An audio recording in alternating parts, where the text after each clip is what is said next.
Sir, जननायक जनता party का जो ये युवा जोड़ अभियान चल रहा है, क्या संदेश सर आप इसके माध्यम से देना चाहते हैं? जन नायक जनता पार्टी ने लगभग 2 महीने से युवा जोड़ो अभियान चलाया हुआ है और उस अभियान के तहत 9 मेवात आज 57 जिला है। आप विश्वास नहीं करोगे, 18 जून से शुरू करके कैथल, अम्बाड़ा, पानीपत से शुरू करके और आज हम गुड़गांव, नूह और रिवाड़ी का जो चरण कर रहे हैं। हजारों की संख्या में नौजवानों ने दुष्यंत चौटाला जी की कार्य प्रणाली के ऊपर विश्वास किया है। दुष्यंत चौटाला जी की चाहे वो पार्लियामेंट की कार्य प्रणाली थी और चाहे उप मुख्यमंत्री के रूप में कार्य प्रणाली थी, अब लोग उसको सोचने और समझने लग गए हैं। दिग्विजय सिंह चौटाला का काफ़ी समय से लोग इंतजार कर रहे थे, लेकिन वो इस कार्यक्रम में सर शामिल नहीं हो सके, क्या वजह रही? दिग्विजय चौटाला जी ने 9 मेवात तक प्रोग्राम कवर करके बीच में फोन आया कि उन्होंने अचानक दिल्ली के अंदर जाना पड़ा। जो भिवानी के अंदर एक इशू चला हुआ है, उसके ऊपर उस इशू में उनको शामिल होना है, तभी वो बीच में गए हैं और उसके लिए मेरे को यहाँ भेजा। मेवात में लगातार बूचड़ खानों की संख्या जो सर लगातार बढ़ रही है, आखिर मेवात को ही क्यों चुना गया है? नूह के अंदर दिग्विजय चौटाला जी ने इस इशू के ऊपर खूब बोले हैं कि ये एक बहुत बड़ी समस्या है खाने की, क्योंकि स्थानीय लोगों को बड़ी परेशानी है। आज जबकि सरकार ये दावा करती है हम आम आदमी तक सुख सुविधाएं पहुंचाने का काम करेंगे, हम आम आदमी के अंदर चेतना, जागृति, सोच और विचार पैदा करने का काम करेंगे, लेकिन नई एजुकेशन प्रणाली लेकर आएंगे, तो नई एजुकेशन प्रणाली कहाँ आएगी जब इस प्रकार की समस्याएं स्थानीय लोगों के बीच में होंगी। भाजपा नेता सर कह रहे हैं कि हमको तो ये पता ही नहीं है कि मेवात में इतने बूचड़ खाने बन गए हैं, आखिर क्यों नहीं पता लग पा रहा है उनको?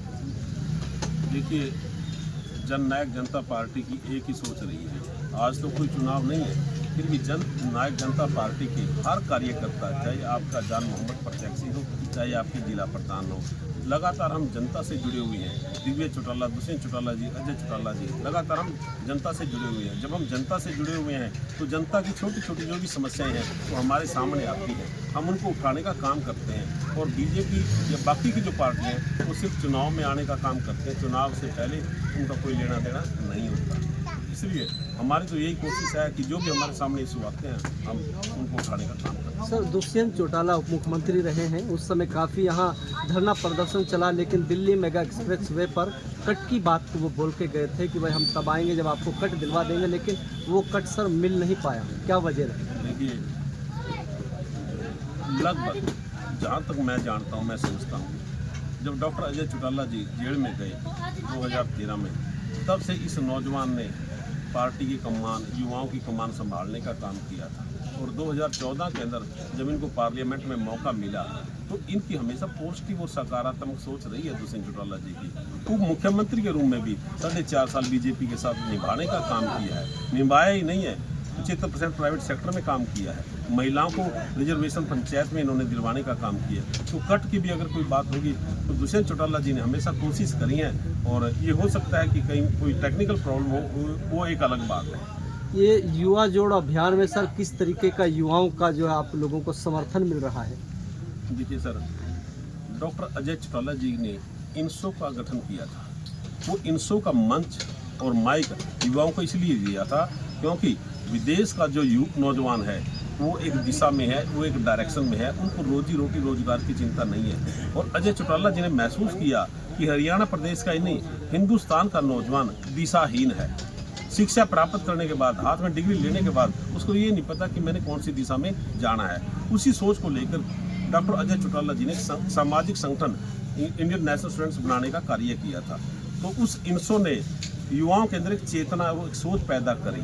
उसी के माध्यम से आज जो है ये युवा जोड़ो अभियान है, उसका भी एक मुख्य उद्देश्य यही है कि नौजवानों के अंदर एक राजनीतिक चेतना, सोच, विचार पैदा करना है। क्योंकि डेमोक्रेसी है, डेमोक्रेसी मजबूत तभी होगी जब यहाँ का नौजवान राजनीतिक तौर पर मजबूत होगा। जैसे चौधरी देवीलाल जी ने हिंदुस्तान की राजनीति को खेत और कल्याण में पहुँचाने का काम किया, उसी प्रकार दिग्विजय और अजय चौटाला जी ने, दुष्यंत चौटाला जी ने हरियाणा ही नहीं हिंदुस्तान की राजनीति को कॉलेजों में, स्कूलों में, सार्वजनिक स्थानों तक पहुँचाने का काम किया। हरियाणा में अगर अगली बार जन नायक जनता पार्टी अगर आती है तो सर युवाओं के लिए खासकर क्या होगा?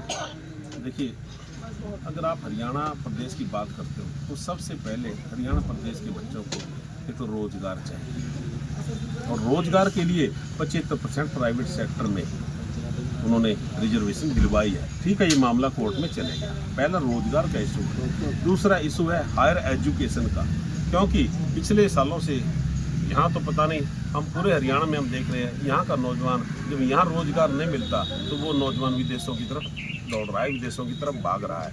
तो उस विदेशों की तरफ दौड़ को रोकने के लिए दुष्यंत चौटाला जी की यही सोच है, आईलेट्स की जगह IAS की सोच होनी चाहिए। और वो सोच तभी बन पाएगी जब उनके सामने कोई आइडियोलॉजी होगी, कोई विचार होगा, कोई कंसेप्ट होगा, कोई विजन होगा, कोई लक्ष्य होगा, कोई उद्देश्य होगा। ये दुष्यंत चौटाला जी की एक राजनीतिक सोच है कि मैं युवाओं को एक कंसेप्ट दूंगा, एक लक्ष्य दूंगा। बहन मनीषा के हत्यारे सर मिल नहीं पा रहे हैं, आखिर कहाँ चले गए? वो कैसे हुआ उसका इंतकाल, कैसे मरी है? अगर आप लगभग 10 महीने इस सरकार को आयु हुई है, अगर 10 महीनों को रिसर्च करोगे क्राइम के ऊपर तो इन 10 महीनों में जितना क्राइम बढ़ा है हरियाणा प्रदेश के अंदर, इतना क्राइम कभी नहीं हो पाया। तो इसलिए मनीषा जी का जो इशू है वो भी एक इसी प्रकार से जुड़ा हुआ है, और दिग्विजय चौटाला जी लगातार उससे जुड़े हुए हैं, हमेशा आवाज़ उठा रहे हैं। आज बड़कली चौक पर सर आए हैं, तो मेवात के युवाओं के लिए क्या संदेश आप यहाँ से देना चाहते हैं? मेरा मेवात के नौजवानों को एक यही मुख्य संदेश है कि कलम में बहुत पावर है, एजुकेशन के बिना कुछ नहीं है, क्योंकि आने वाले जो समय है उसमें जो रोजगार के संसाधन हैं, सोर्सेज हैं, वो बदलते जा रहे हैं। ह्यूमन रिसोर्सेज तैयार करना पड़ेगा।